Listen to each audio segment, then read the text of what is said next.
Welcome to Lessons Across Species. I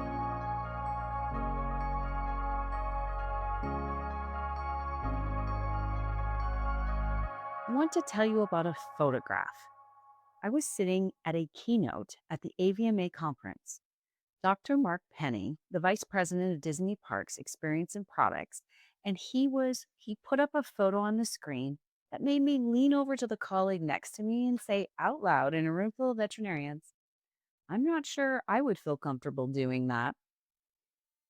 The photograph was of a tiger, not sedated, not behind thick glass, a full grown tiger, awake and calm, lapping goat's milk through one end of a small open sided cage, while the veterinarian drew blood from his tail at the other end.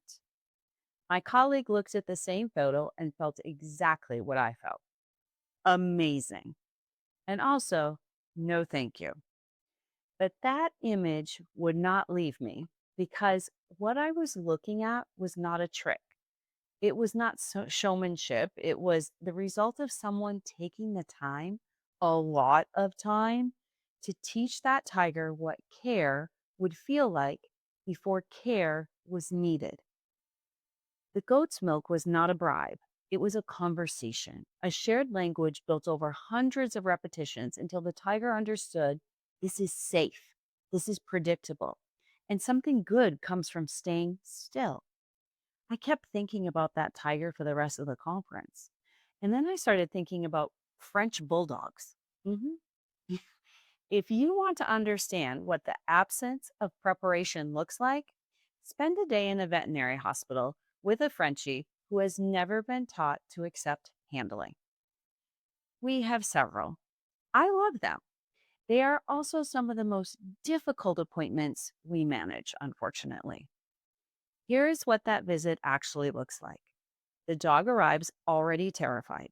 The owner, who loves this dog genuinely and completely, has often been unable to give the pre visit medication we prescribed because the dog won't take it. Not hidden in food, not from the person he trusts the most.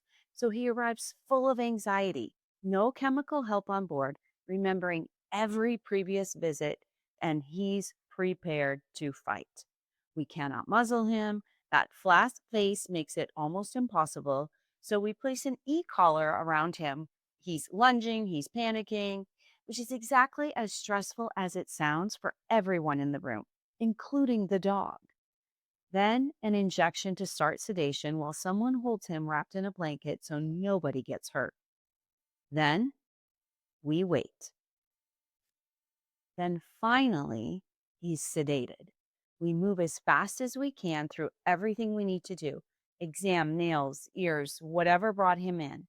Then we reverse the sedation and he wakes up, remembering. Next time he comes back, he has not forgotten. He has upgraded, except the upgrade is not in our favor. Each visit builds on the last and not in the direction we want. That dog is not bad. He is not aggressive. He is a dog who has never been taught that human hands could mean something other than threat or surprise. And now we are trying to build that trust in the middle of a crisis every single time, with the clock running and the whole team bracing. It's not fun for anyone, least of all for him. Now, I want to be clear that I am not standing here exempt from this conversation. My Chihuahua came to us biting. She had been surrendered to my hospital because she bit everyone in her previous home. When she arrived in mine, she tried to bite everyone in our home too. For the first 6 months, it was not easy.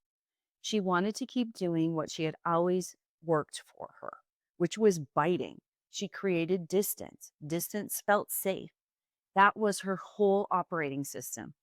But we kept working, slow, consistent, repetitive.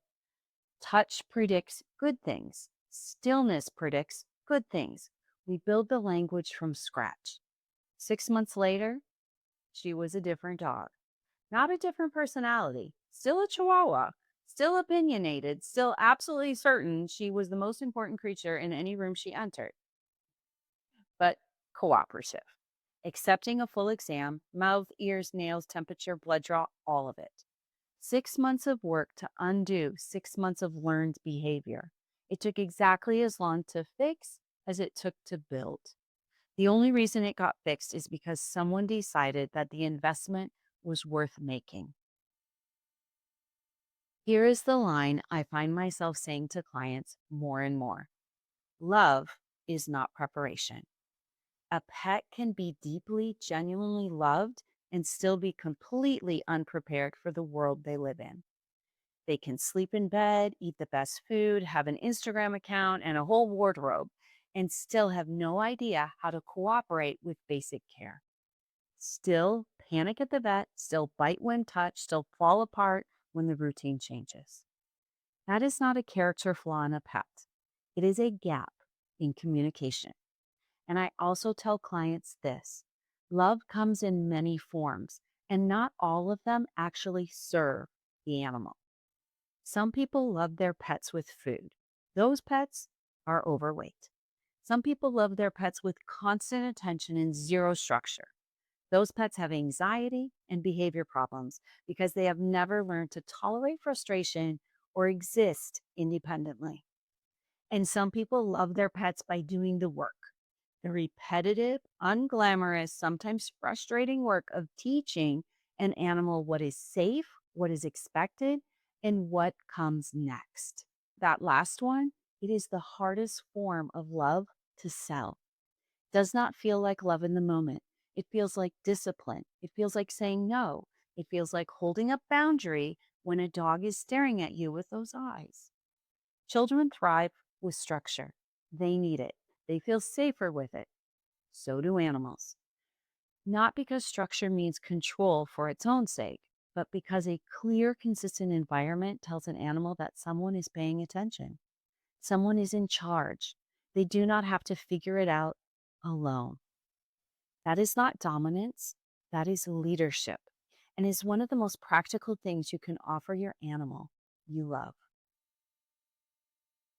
I keep coming back to that tiger, not because every dog and cat should be trained to the standard of Disney animal care program, not because every owner has access to professional trainers or unlimited time, but because that tiger represents something every species responds to, including ours: care that is taught before it is demanded.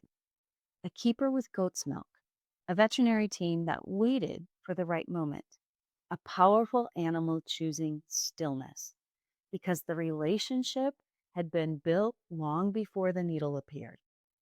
Compare that to the Frenchie. Same needle, no relationship, no preparation, just fear, and a team doing their best in an impossible situation. The difference is not the animal. The difference is what happened before the appointment. Training is not separate from love. It is not separate from medicine. It is one of the most direct ways we can tell an animal, I see you. I will show you what to do. You are not alone in this. That is care. If you have a patient, a pet, or a moment that changed how you think about preparation versus love, I want to hear about it in the comments.